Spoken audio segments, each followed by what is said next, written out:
Assalamualaikum warahmatullahi wabarakatuh.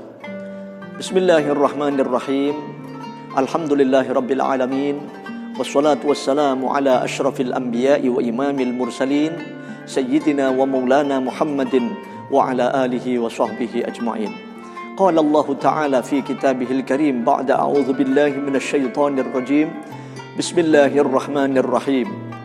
Ya ayyuhalladzina amanu kutiba alaikumus syiyam kama kutiba alal ladzina min qablikum la'allakum tattaqun. Shadaqallahul azim. Saudara-saudara kaum muslimin muslimat rahimani wa rahimakumullah. Di dalam surat Al-Baqarah ayat 183, Allah Subhanahu wa taala berfirman, "Ya ayyuhalladzina amanu kutiba alaikumus syiyam." Wahai orang-orang yang beriman, telah difardukan, diwajibkan bagi kalian semua untuk berpuasa di bulan suci Ramadan. Saudaraku sekalian, dalam ayat ini Allah berfirman, mengawali firman-Nya dengan memanggil. Yang dipanggil adalah orang-orang beriman. Sudah barang tentu Bapak Ibu saudaraku sekalian kaum muslimin muslimat rahimani wa rahimakumullah. Tentu yang dipanggil orang-orang beriman ini adalah orang-orang pilihan. Bukan sembarang orang. Jangankan orang kafir, orang munafik yang tidak dipanggil, orang Islam sekalipun, kalau dia tidak beriman tidak dipanggil oleh Allah Subhanahu wa taala. Karena tidak semua orang Islam mereka beriman. Maka Allah memanggil ya ayyuhalladzina amanu, hai orang-orang yang beriman, telah diwajibkan buat kalian berpuasa di bulan suci Ramadan. Dalam ayat ini kita perlu menggarisbawahi bahwa pastikan diri kita orang Islam yang beriman, sehingga kita termasuk orang yang dipilih oleh Allah, dipanggil oleh Allah untuk menunaikan ibadah puasa di bulan suci Ramadan. Beberapa hal yang dapat kita garis bawahi terkait dengan disyariatkannya bulan suci Ramadan untuk berpuasa. Pertama, ditinjau dari sisi spiritual. Maka berpuasa di bulan suci Ramadan ini merupakan training spiritual tingkat tinggi, saudara-saudara. Baik dari golongan putih maupun golongan hitam, semuanya berpuasa agar supaya mendapatkan kemuliaan. Dimulai dari sejak para nabi, para rasul, para sahabat, para wali-wali Allah terdahulu, semuanya berpuasa untuk mendapatkan kemuliaan, derajat tertinggi di hadapan Allah. Demikian juga dari golongan hitam, tidak ada satupun dukun santet yang tidak berpuasa. Mereka pun melakukan riyadhah, mereka pun melakukan tirakat sesuai dengan bahasa mereka, sesuai dengan kaidah-kaidah mereka. Yang jelas mereka pun riyadhah, mereka pun tirakat, berpuasa juga. Maka tatkala mereka mau tirakat, riyadhah, berpuasa, mereka akan mendapatkan apa yang mereka cari dari golongan hitam itu. Pendeknya, dari sisi spiritual, puasa adalah merupakan training tertinggi. Kemudian berikutnya, berpuasa dapat melatih kejujuran seseorang. Mungkin di tengah halayak ramai, di tengah-tengah keramaian banyak orang dapat menyatakan berpuasa, tetapi bagaimana dalam kesendirian? Manakala dalam hati tidak ada sifat, tidak ada kejujuran, mereka tidak mungkin dapat menunaikan puasa.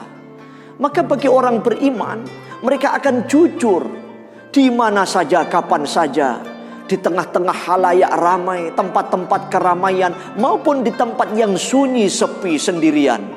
Karena dalam hatinya ada sifat yang jujur, mereka pun akan menunaikan puasa.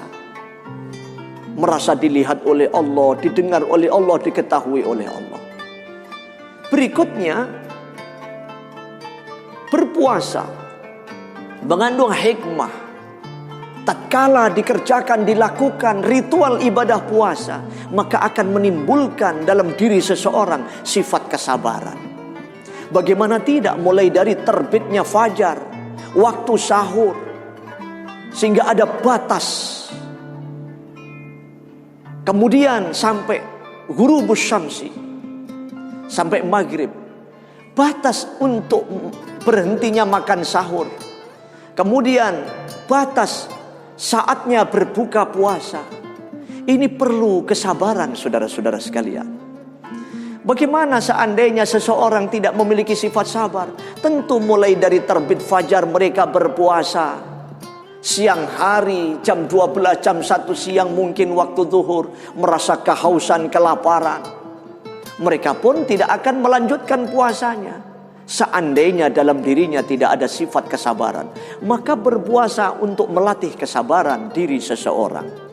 Sehingga melanjutkan puasa dengan sempurna mulai dari terbit fajar sampai ghurubus syamsi waktu maghrib berbuka puasa. Bapak Ibu hadirin wal hadirat, kaum muslimin muslimat rahimani wa rahimakumullah. Apa maksud dan tujuan semua ini? Di samping diri kita semuanya difardukan untuk berpuasa, demikian juga perlu kita ketahui bahwa orang-orang terdahulu pun Allah Ta'ala fardukan untuk berpuasa. Kama kutiba 'alal ladzina min qablikum. Maksud dan tujuan semua ini disyariatkannya berpuasa adalah la'allakum tattaqun, agar supaya diri kita semuanya mendapatkan gelar predikat orang yang beriman bertakwa di hadapan Allah Jalla Jalaluhu Tabaraka wa Ta'ala. Saudara-saudara kaum muslimin muslimat rahimani wa rahimakumullah. Kalaulah kita saat ini telah dipilih oleh Allah, dipanggil sebagai orang beriman untuk menunaikan ibadah puasa di bulan suci Ramadan, yang pada akhirnya Allah Ta'ala akan memberikan gelar predikat kepada kita, orang-orang yang beriman bertakwa, orang-orang muttaqin. Pastikan diri kita termasuk golongan mereka, insya Allah. Semoga Allah ampuni semua dosa-dosa kita. Semoga Allah terima semua amal ibadah kita. Semoga Allah kabulkan seluruh hajat kita. Dibaguskan akhlak kita, dilembutkan hati kita. Sakinah, mawaddah, warahmah keluarga kita. Saleh, salihah putra putri kita. Halal thayyib berkah rizki kita. Semoga Allah wafatkan kita dalam keadaan husnul khatimah. Amin. Allahumma amin. Ya Rabbal Alamin. Saya Muhammad Masrur Malik Ubaidillah, pembimbing jamaah umroh haji Al-Andalus Surabaya, mengucapkan selamat menunaikan ibadah puasa di bulan suci Ramadan. Wassalamualaikum warahmatullahi wabarakatuh.